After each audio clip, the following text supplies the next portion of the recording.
Dance, written by Martian.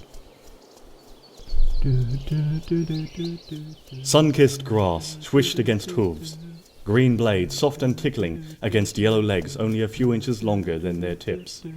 Applebloom trotted merrily through, red-maned head held high and proud as she hummed a bouncy little tune. Spring had just turned to summer, the cool weather chased well away by the glowing brass disk of the sun above. The air was delightfully warm, the grass cool, and all around the birds and bugs and trees worked a cacophony of twittering and buzzing and rustling. Shadow and light turned the world to dappled motley beneath the orchard trees of Sweet Apple Acres, the pattern shifting and flowing with the wind in the boughs and the leaves. This time of year was probably Applebloom's favourite. Everything was just so alive and vibrant. A pony could feel the excitement in the air, couldn't help but have a bit rub off and make one feel restless and wanting to just do something. Of course, living on the farm meant there was almost always chores and work to be done. But sometimes, everything just fell into place, and you were done hours before you usually were. This meant free time to do whatever you pleased, and in Applebloom's case, she was pleased to venture out into the quiet privacy of the orchards, for no other reason but because. The little filly liked being out among the trees, especially now when the last of the apple blossoms were just falling away. Delicate white petals drifted down in ones and twos around her as she strolled, their dance in the air somehow cheerful in itself. Applebloom neatly stepped around what fallen blossoms she could, feeling them much too pretty to just trot over. The tune she was humming had her head bobbing from side to side, curly tail flickering in time. She wasn't sure just where she had heard it, but it didn't matter all that much. The song did have a mind of its own, though, and before long Applebloom wasn't merely trotting through the orchard. She was doing a kind of quick-paced, high-stepping walk that didn't actually move her forward any faster than normal. Trotting hooves kept pace with the playful tune in her head, though, and it wasn't long before the rest of her body started getting ideas in the same vein. It wasn't that unusual for her to wander out here. The orchard was a comfortable and private place to do all kinds of silly things that Applebloom didn't want others to catch sight of. Dancing happened to be one of those things. She wasn't any good at it. This had been made painfully obvious a while ago.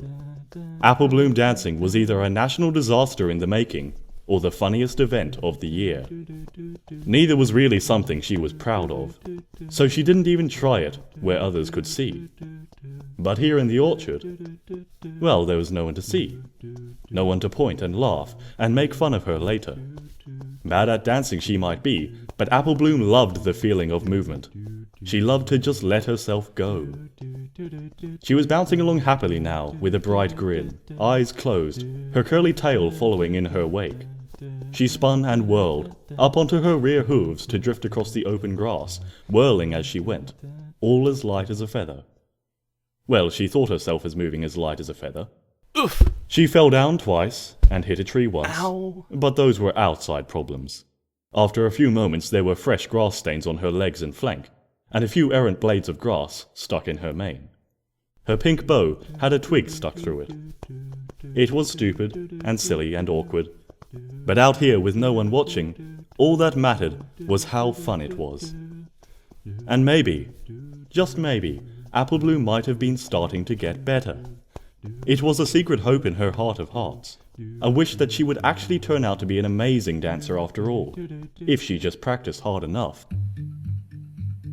The filly could see herself in her mind's eye, gliding across the dance floors and putting every pony around her into slack-jawed awe with her grace and style. Everyone in town was watching her again, but now their eyes were wide with shock as the little filly shimmied, wobbled drunkenly, pirouetted, bounced off a tree and tumbled, and executed an absolutely perfect on-point landing on her face.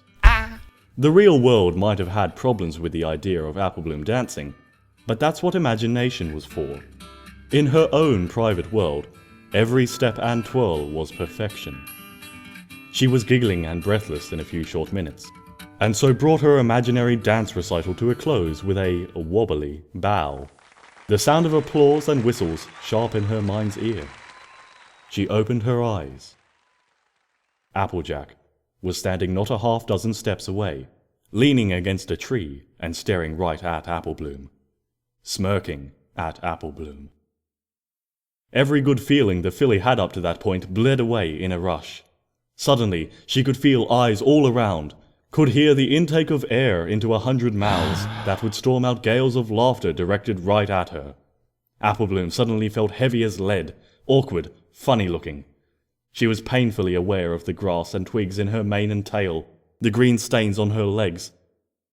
Her back knees gave up the ghost, and her bum thumped to the ground. Oh. The filly cringed, waiting for Applejack to start laughing at the uncoordinated flailing she had witnessed. It was what everyone did. Applebloom wanted to run away, to just up and dash off and hope maybe somehow Applejack would forget seeing her and her stupid dancing. She wondered why she kept trying, wondered why she ever bothered hoping that she'd be good at anything. She wanted to cry. A hat settled lightly on her head. Applebloom sniffed and blinked back the threatening tears. She could see a set of hooves in front of her, the rest of Applejack hidden by the brim of the hat. Cautiously, she lifted her head a bit until she found her big sister's kind face, green eyes soft. She was still smirking. No, that wasn't a smirk.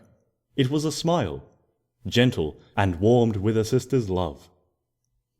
The hateful feelings in her heart recoiled in the heat of her sudden shame for having ever thought Applejack would laugh at her. The filly wanted to cry all over again, but the first sob was brought up short by the hug Big Sister gave her.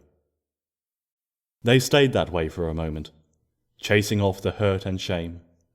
Then Applejack helped Applebloom back up to her hooves.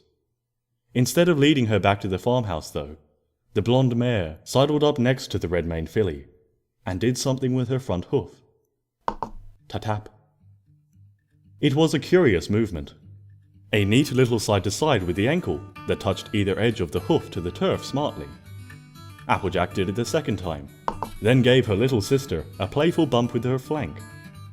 Applebloom tried to mimic the motion, frowning mightily in concentration, and was suddenly wide-eyed with wonder when she repeated it near perfectly.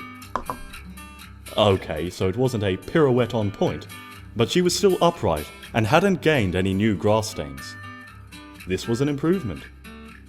Applejack showed her a few more simple steps, joining them together with the easy grace she had, and Applebloom followed as best she could the patient advice.